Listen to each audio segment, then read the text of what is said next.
living in a tent in Iraq, oftentimes with no AC in the middle of summer. Nobody complained about that being inhumane for me when I was serving the country, but it's bad for illegals? No, it's just ridiculous. All he says the highest detention standards in the industry. I'll put our detention standards against any state prison, any federal correctional facility. We got high detention standards at high cost. And look, like the president says, we're talking about people who are in the country legally that are public safety threats. How much luxury you want them to have. And this facility is going to give exactly what the left's been screaming about: due process, due process, due process. Guess where due process happens? At this facility, because there's going to be immigration judges there to hear their case and take their pleas.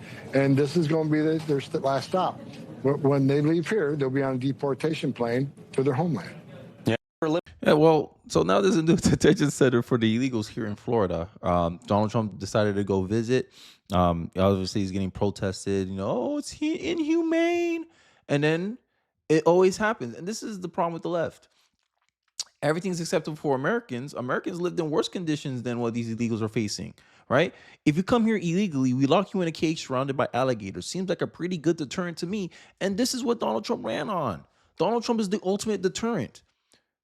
Obama talked about having moats with alligators around the border. Y'all forget about this, the left? This is so funny. Like, the left used to make so much sense in the past. Now, they're hypocrites now.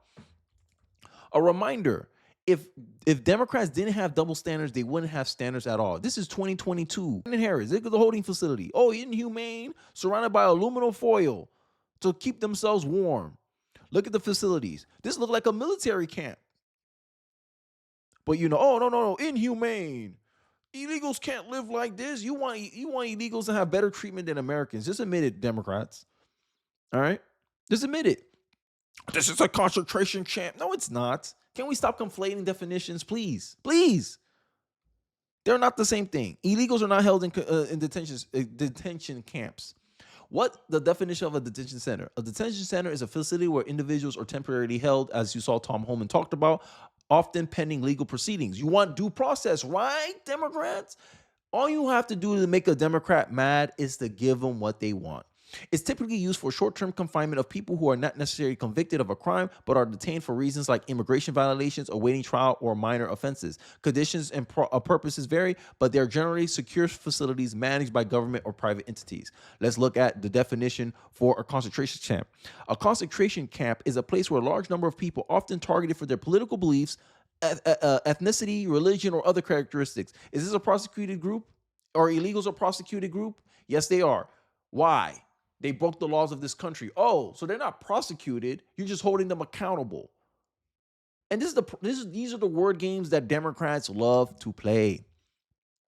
Right? Democrats creating apps to notify people of ICE. And Republicans are already flooding the app, making it essentially useless. And these fake outrage, fake moral outrage from the Democrats and their constituency, it's starting to get tiring, honestly. And it's not making a dent in anything. Like, here's a stat I want to show you guys. I want to show you this stat. GOP voters love Trump is record-breaking. He has a strong approval rating. And I remember earlier this year, liberals kept trying to push this narrative that somehow, oh, Republican voters, Trump supporters, they regret voting for Trump. They kept trying to push this. They kept kind of putting, but then Trump had his best week ever.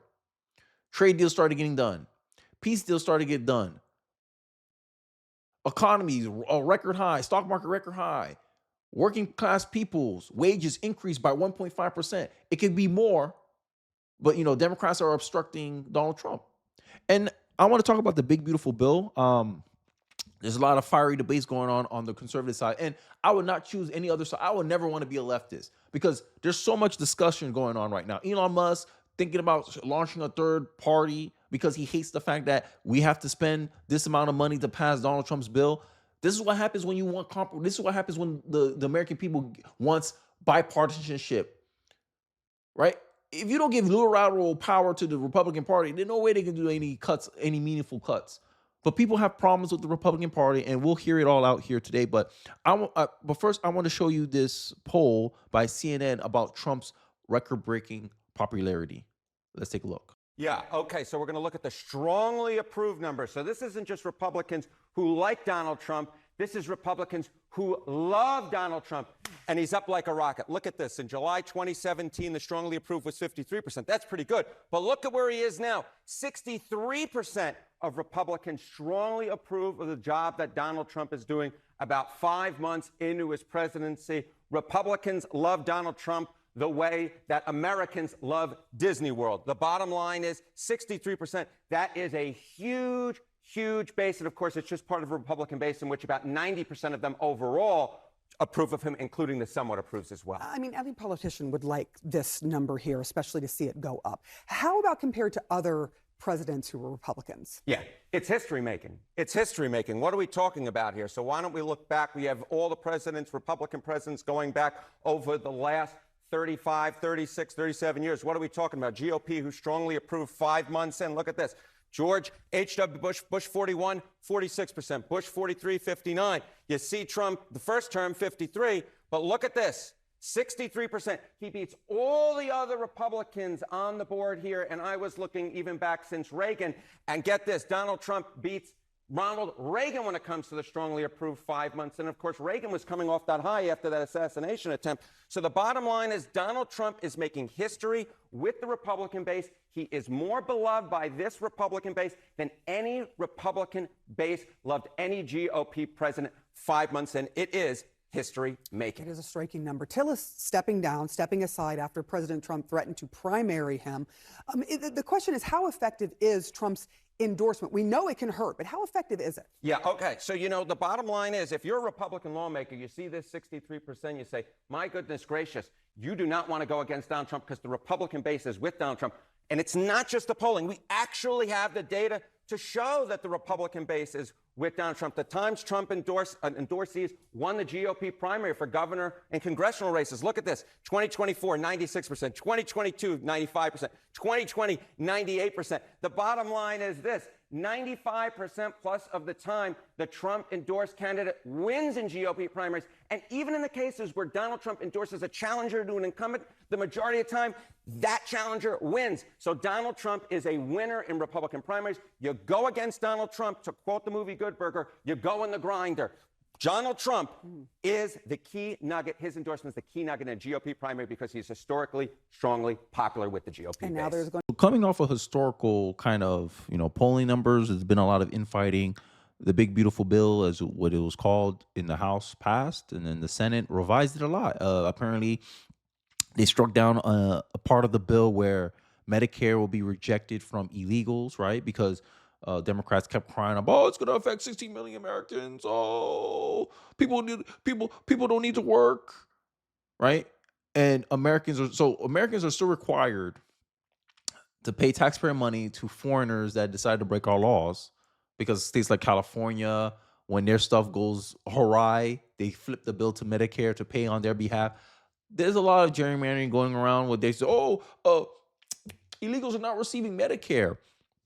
But when you got governments like California who allow illegals to go on their healthcare system, their Medicare system, they just put the bill, they give the bill, hey, here's our bill, California's bill for Medicare, and the federal government pays them, but they allow illegals. So indirectly, yes, taxpayer money is funneling to illegals. And this is why I think a lot of people who support the Big Beautiful Bill, or I don't think it's called Big Beautiful anymore, because here are some major changes. The Senate changed the Big Beautiful Bill. This is why a lot of people in the GOP are mad. This is what's causing Elon Musk. Actually, Elon Musk was already mad about the fact that it's going to add about $5 trillion to the deficit over the term of the time of the passage of the bill.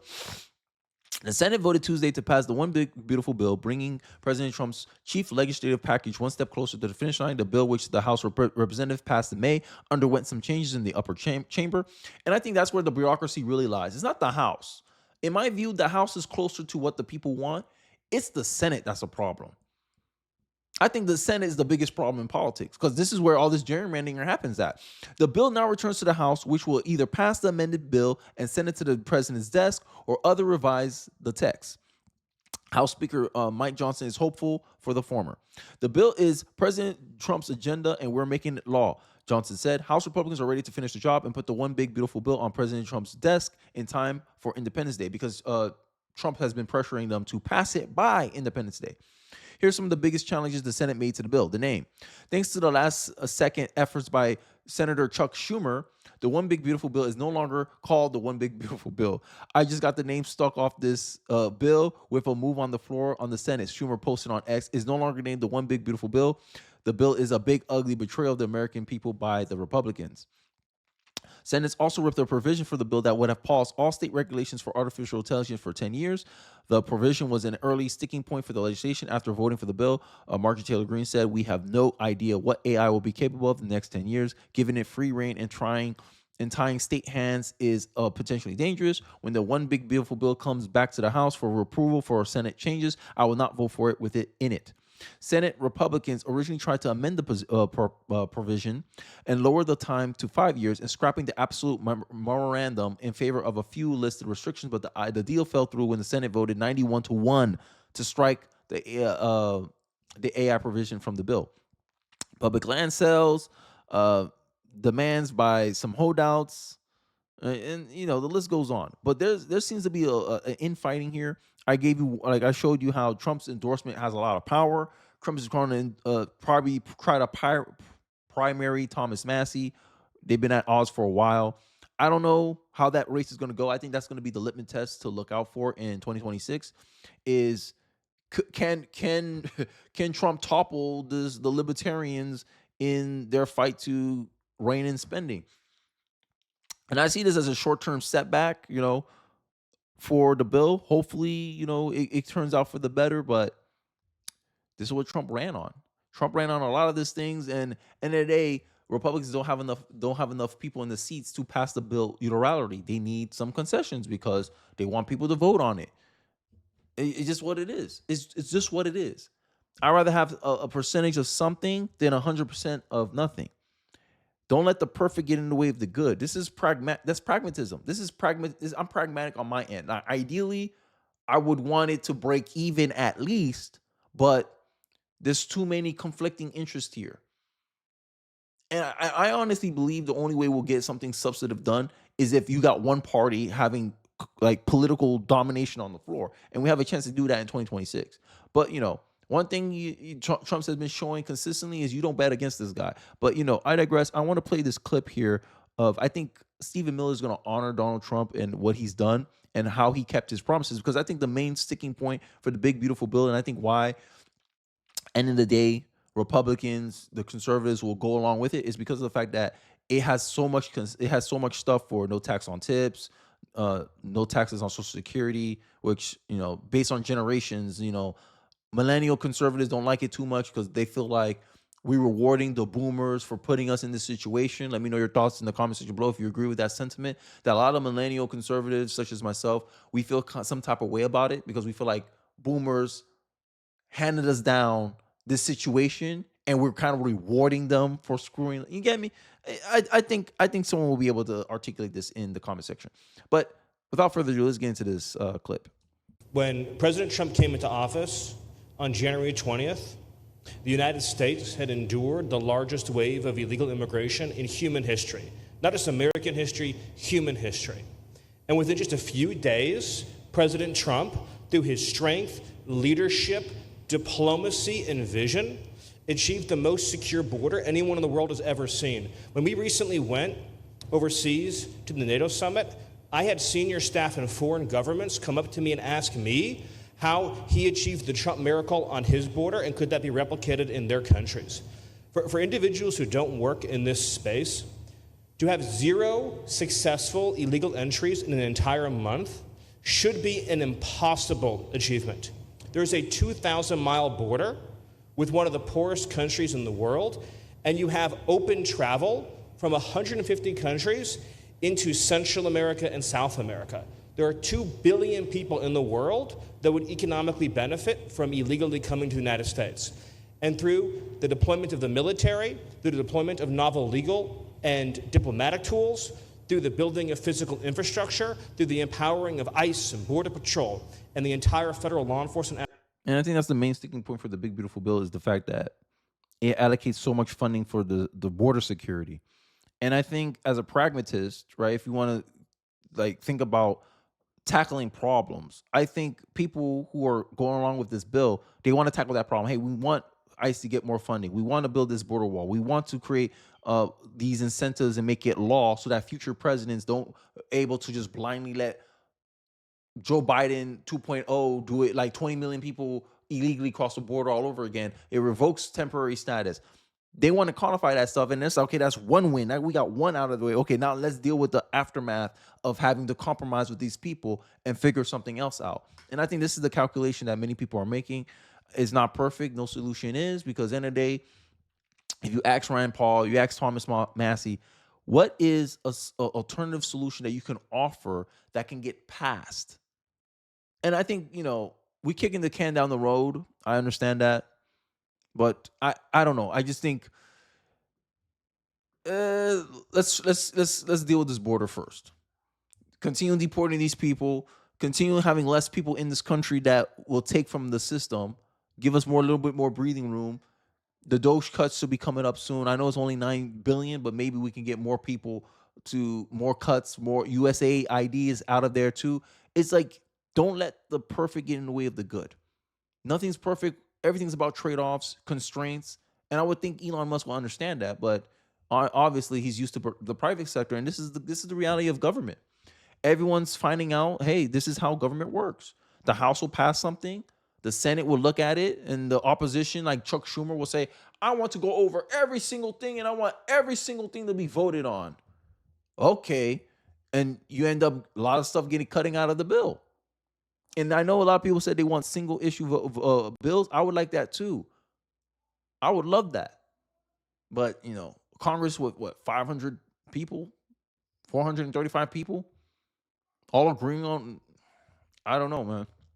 At least have it within like 30, like, hey, there's so many Congress people who want so many things in the bill. The bill will easily be for something.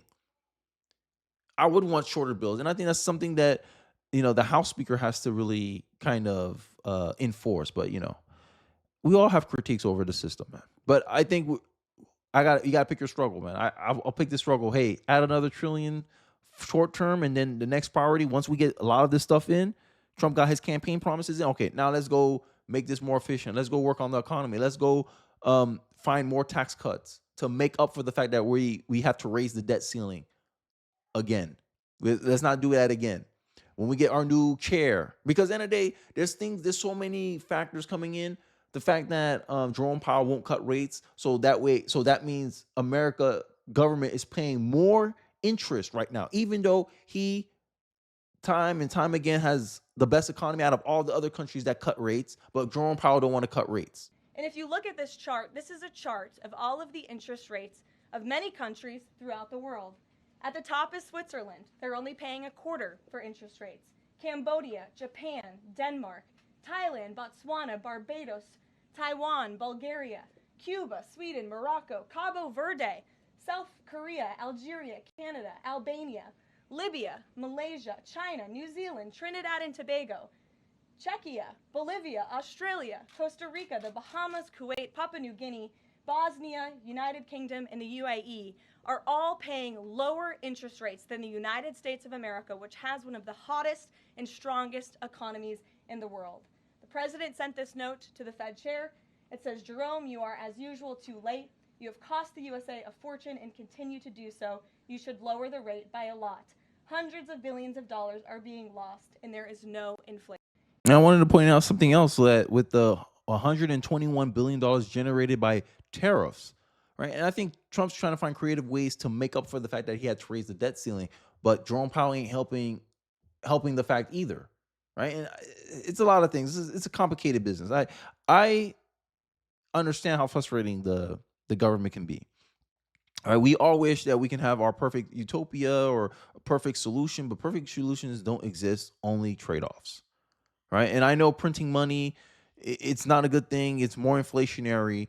But if he can somehow offset that or help mitigate the impact of him raising the the debt ceiling. I think it's doable and tangible for it to still cut taxes. I know a lot of libertarians saying this bill doesn't cut taxes, it add taxes, but it can do that if they are able to execute. So we'll see. Independence Day, we'll see. We'll see what the House does. We'll see if they're able to re-amend the bill again to be more favorable to what most of the conservative movement will agree upon. But end of the day, if Trump endorsed this, I think we have to give it a shot. Because what's the alternative? That's all I ask. What's the alternative? Because end of the day, it's not enough to just complain. You have to offer a solution that many people can latch onto and say, no, this plan is better. Stop speaking in idealism, because we don't live in an ideal world. So let's use pragmatic solutions. If you have a more pragmatic solution that gives us what you want and all of us want, and it can pass the House, pass the Senate, and Donald Trump will sign it, please offer that. It's not enough to just criticize something. Because at the end of the day, people are tired of the blind idealistic criticism. If someone has a solution and you only have criticism but not an alternative, people are going to be like, okay, you don't like his solution, but then what you got to offer? Oh, nothing? Oh, you want adjustments to the solution? Okay. He said this is the only way it'll pass. Show us something that will get equal or more votes than what Donald Trump is advocating for now. And I think that's what Americans demanding more from Republicans. This is why I said Republicans have to become the party of getting stuff done. If you don't like the bill, if you don't like it adds $5 trillion, present a bill that will do all the same things that you want and at least break even with the deficit. But they know I'm just tired of the complaining, honestly.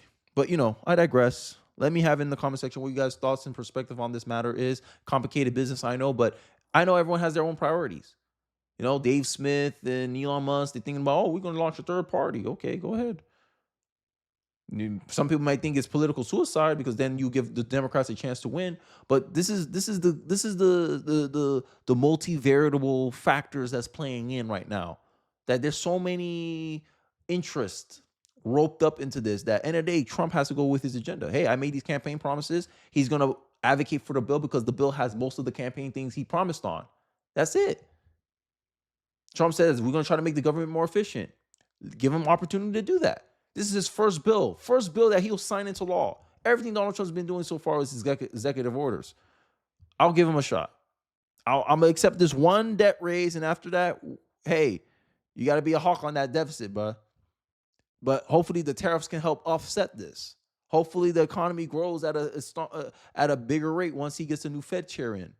Because the current Fed chair is undercutting what he can do by allowing high interest payments on the U.S. government, even though it's the hottest economy right now in the world. But we're still paying high interest rates. I digress. That's just my thoughts, my opinion. Let me know what you guys think in the comment section. Don't forget to like, comment, subscribe. Please share this video if you feel so inclined. It really does help me out in the algorithm. And I'll catch you guys on the next one. Peace.